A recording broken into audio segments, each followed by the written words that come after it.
Hello, welcome to another edition of Convict Inc. I'm your host, Robert Rosso. If you have not subscribed to this channel, please do so. A lot of new subs lately, really appreciate it, thank you. If you like the video, please push like and share it with your friends, family, enemies, neighbors, etc. How many guys that are watching this that did time in prison? And you know what I mean by the expression, you can taste your celly's farts. Everybody knows what I mean. You get tired of it, especially if you got a celly who has flatulence problems real bad. In 2003, or the end of 2002, when I was transferred from Leavenworth to Lewisburg, I was put in the cell with the guy by the name of Big Andy. And I just talked to a couple people, and I believe if I opened up my notes in there somewhere in these boxes that are piled, I'd probably have it. Andy Warnstead from Connecticut. We were trying to figure out how to spell it. We couldn't get it. Anyway, Andy was a biker type guy, not in a motorcycle gang, but definitely rode motorcycles. Had the whole Jesus hair going, long, brown, flowing, curly, wavy hair. His thing in prison, he was known as a guy who lifted weights. And I mean a lot of weights. This was, he wasn't really tall, but he was just one of these guys that works out every day to get bigger. And to do so, they didn't have supplements in prison anymore. They took those out a while back. So, of course, a lot of the guys that work out, they're gonna eat a lot of protein.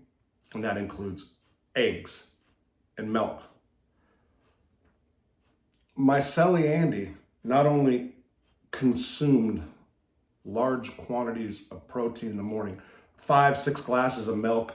They had it ordered from the kitchen. They can get all egg whites, cups of egg whites every single day. Worked out like twice a day, big heavy weights, as much as he can pack on. And he also was going through a thing with garlic.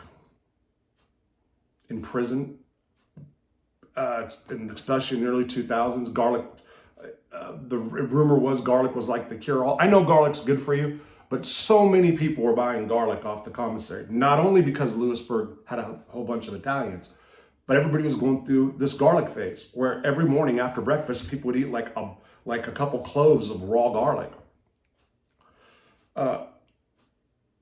Andy would eat a ton of it. He thought it was good for his blood, health reasons. So imagine what happens to him after breakfast, about a half hour after breakfast, after consuming cups of egg whites, cups of milk, and then eating garlic.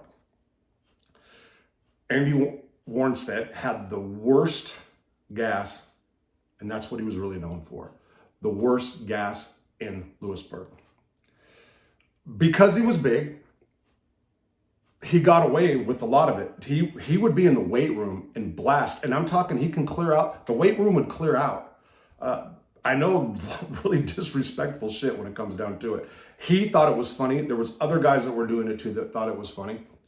And like I said, if people would say like, hey man, stop, they'd just laugh. No fights over it, surprisingly, although I will say that Lewisburg, when I got there, 2003 to 2005, was a really, really soft yard. It wasn't until after 2005 and the Emmys came and other white gangs and the Dirty White Boys got a bunch of numbers, that things started becoming more chaotic. But nevertheless, Andy and a lot of the protein guys got away with busting gas in the weight room, in the cell blocks, whatever. Andy was an orderly down in the laundry room. At Lewisburg, that administration really, made people work. Even if you had these little jobs, you grab a mop for a half hour or 20 minutes or 5 minutes, whatever, and run up and down the hallway. Andy got a laundry job, and the associate warden named Sneezik, what he did right about the time that I came there was they locked the laundry. So they put all the work detail places, CMS, laundry, in cages. So people had to now stay in cages. Andy got a job in the laundry prior to the cages and worked his way up into the back. They go by a seniority list. Now, the reason guys want to go from the front, who put the bags out after they're washed, to the back is because the hustle's in the back. And what I mean by hustle is Lewisburg didn't have washers and dryers in the units. They took those out, late 90s, early 2000s. So the hustle was doing laundry, bags of laundry. I think a contract back then was, I don't know, I think it was $25 or $30 a month. It seems it was more than $5 a bag, because you do your laundry once or twice a week, it depends. Once a week on a contract, I'm sorry, that's what it was. It was $20. So it's $5 a week, $20 for a contract, or $30, depending on who was doing the laundry. And the guys in the laundry would get a whole bunch of bags, especially when the dope hit. Everything's good when the dope doesn't hit. Everybody's not trying to cut each other's throat. As soon as the dope hits, everybody's taking on a whole bunch of laundry bags, crowding up the place. And then the price of your monthly laundry bill goes up. And that is wash your clothes in a dryer, wash your clothes in a washer, and then dry them, and then fold them. So you get like a fresh laundry bag back. Andy worked his way up into the back of the laundry and was starting to make some money. The one thing Andy kept doing, though, is every morning he'd not only fart in laundry and just blast everybody and make everybody miserable. And like I said, it was rude. He started doing it in front of one of the fans. Now, the laundry is downstairs. It gets stuffy down there. You need the air circulating, especially in the spring and summer. So what he would do is he would turn the fan on and then fart in the fan, and this big garlic protein bomb would go across the whole place and just suffocate you. I mean, you literally, it was in your lungs and pores and everything else. Well, there was a laundry boss by the name of Red. Shout out USP Lewisburg back in the day. Red worked there a long time. He was my boss as well. And he got tired of it. And he warned Andy, if you do it another time, you're getting fired. And sure enough, it wasn't. A couple days later, I'm in the cell. I forgot where I was working at the time. And Andy comes back and he got fired for farting. I don't remember what the official reason was. He did say farted, but they used like some other language to get rid of the job assignment, because Andy really wanted to stay on that job. And they wouldn't let him, and Red straight up. And I forgot the boss's name now, but he was also there. And he said, no, they can't, just because of Andy's gas. Well, Andy then went to work at CMS. I will say, as a cellie, never did the guy fart in the cell. There was a couple of times I remember when he would like say, Sally, I'm really sorry, and it wasn't as bad as what he was doing in the hallway. And actually, we were really, really good cellies. We were good cellies together.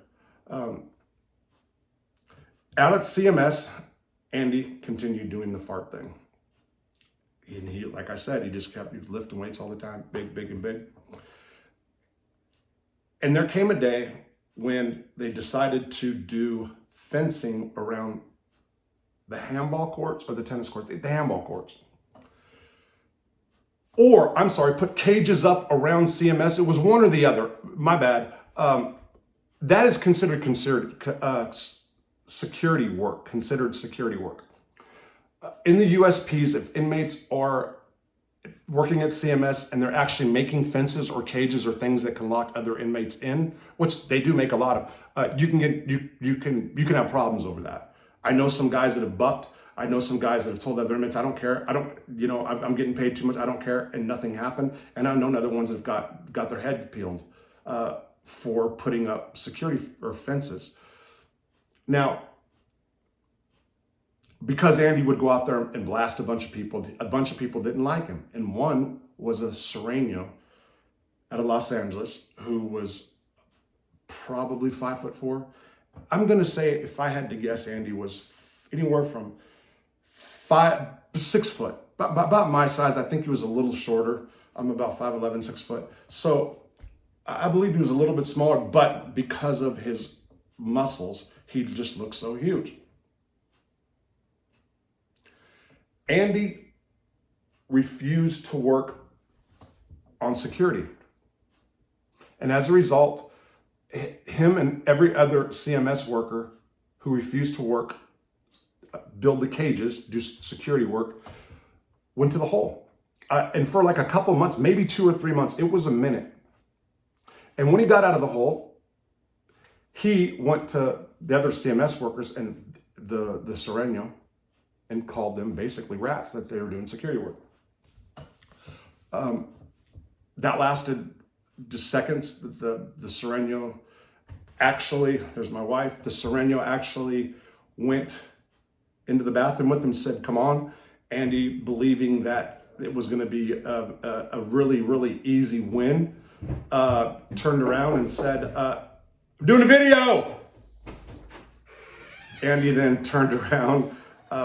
They walked in the bathroom. They were both on the yard when this happened. And 5'4" guy commenced to beat the shit out of Andy. And I don't say I have been whooped by somebody 5 foot. So I knocked out by somebody 5'2" or something. Excuse me. Thanks, babe. My wife's skin. Anyway. And that was the last anybody saw of Randy. I want to back up for a second and say that I did see him in the rec cages, and he lost all his muscle just like that. Wasn't doing push-ups, not getting the protein, but as soon as he wasn't getting all that protein, this guy like shriveled up. He looked almost like he was on crack for a while. And no offense, Andy, if you ever see this. But the moral of the story is there was a guy at USP Lewisburg named Andy, Big Andy, by the way, they called him until he got to be Small Andy after he left, was actually fired from a job for farting. And that's true shit. Okay, I got an announcement about Monday. For Mob Monday, I'm doing Jimmy Calandra. If you would like to come on, if anybody knows, if you would like to come on the show, I've reached out. I would interview him for Mob Monday. I am going to talk about things that were confirmed to me about the day of the shooting. Guys that know Tommy Reynolds, Bath Avenue crew. So I'm also going to go on the sit down. I don't know what day. That might be on Monday too. So, and this will be about Jimmy Calandra also. It's Friday. Have a good weekend. I started doing some interviews. I actually did an interview on the phone and lost it. I have tape a call on my work phone and lost it. I was pretty sickened by it. It was a guy by the name of Joshua Goldberg. Have a good weekend. Mob Monday. Jimmy Calandra.